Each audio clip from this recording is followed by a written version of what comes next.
تو انشاءاللہ تحریک انصاف اپنی جگہ پر واپس آ رہی ہے. اور پہلے بھی ہم کہیں نہیں تھے، لیکن کہیں نیچے نہیں گئے تھے، لیکن تھوڑا پارٹی کے ورکرز کو کسی نے پوچھا نہیں تھا. اس وقت پارٹی ورکرز کو ہم اعتماد میں لے رہے ہیں، ان کو با اختیار کر رہے ہیں، ان کو انوالو کر رہے ہیں. ان کی مرضی سے یہ آگے تنظیمیں بنے گی. جو ہم ولیج کونسل کے بنائیں گے ان کی ریکمنڈیشن پر ہم ضلع اور تحصیل پہ جائیں گے، تاکہ ورکر کا حصہ ہو، وہ اپنے آپ کو حصہ دار سمجھے، وہ اپنے آپ کو نیگلیکٹڈ نہ سمجھے. تو میں اپنے ورکرز پی ٹی آئی کے سب لوگوں کو یقین دلاتا ہوں کہ انشاءاللہ ہم آپ کو با اختیار بنا رہے ہیں. آپ کی ریکمنڈیشنز ہوں گی، آپ سے صلاح مشورے ہوگی، اور پی ٹی آئی ان لوگوں کا مقابلہ کرے جو لوگ آج اس ملک میں ایک ہوا اٹھائی ہوئی ہے کہ تحریک انصاف نالائق ہے، نااہل ہے. تو میں صرف یہ کہتا ہوں، آپ پریس والے بھی بیٹھے ہیں، یہ جو مہنگائی ہے، کیا آپ لوگ نہیں سمجھتے یہ کیوں ہے؟ یہاں پر تو کوئی جاہل آدمی نہیں ہے.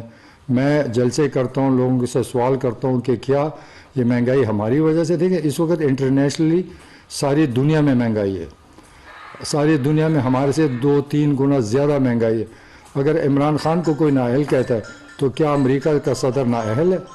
کیا یورپین کنٹریز کے جتنے وزیر اعظم ہیں کیا وہ نااہل ہیں؟ کیا ہمارے عرب اور دبئی اور ان ملکوں کے جو چلا رہے یا ان کے بادشاہ ہیں یا کنگز ہیں کیا وہ نااہل ہے؟ تو اس کا مطلب ہے کہ ساری دنیا کے لیڈرز نااہل ہو گئے. چلا رہے یا ان کے بادشاہ ہیں یا کنگز ہیں کیا وہ نااہل ہے؟ تو اس کا مطلب ہے کہ ساری دنیا کے لیڈرز نااہل ہو گئے. ان کے پاس جواز کوئی ہے ہی نہیں. اگر میں دوسرا سوال کرتا ہوں، ان سے سوال کرتا ہوں، اگر ہم اس کو قابو نہ پا سکے اور ہم غلط تھے تو ہمیں کوئی راستہ بتا دو کہ بھئی یہ راستہ عمران خان استعمال کرتا تو اس ملک میں مہنگائی نہیں آتی. جب دنیا میں پیٹرول مہنگا ہو رہا ہے، تیل ہم باہر سے منگا رہے وہ مہنگا ہو رہا ہے، دالیں ہم باہر سے منگا رہے وہ مہنگا ہو رہا ہے، گیس ہم باہر سے منگا رہے وہ مہنگا ہو گیا، ہر چیز دنیا میں مہنگی ہوگی، تو اس کے اثرات تو ہم پہ پڑیں گے.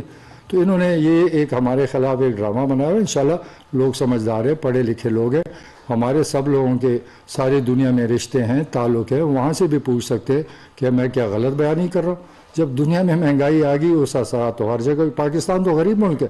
جب امریکہ، یورپ اور عرب ممالک میں مہنگائی آ سکتی تو یہ غریب ملک میں نہیں آئے گی، کیونکہ ہم تو سب کچھ اپنے ملک میں نہیں پیدا کر رہے، ہم امپورٹ زیادہ چیزیں کرتے.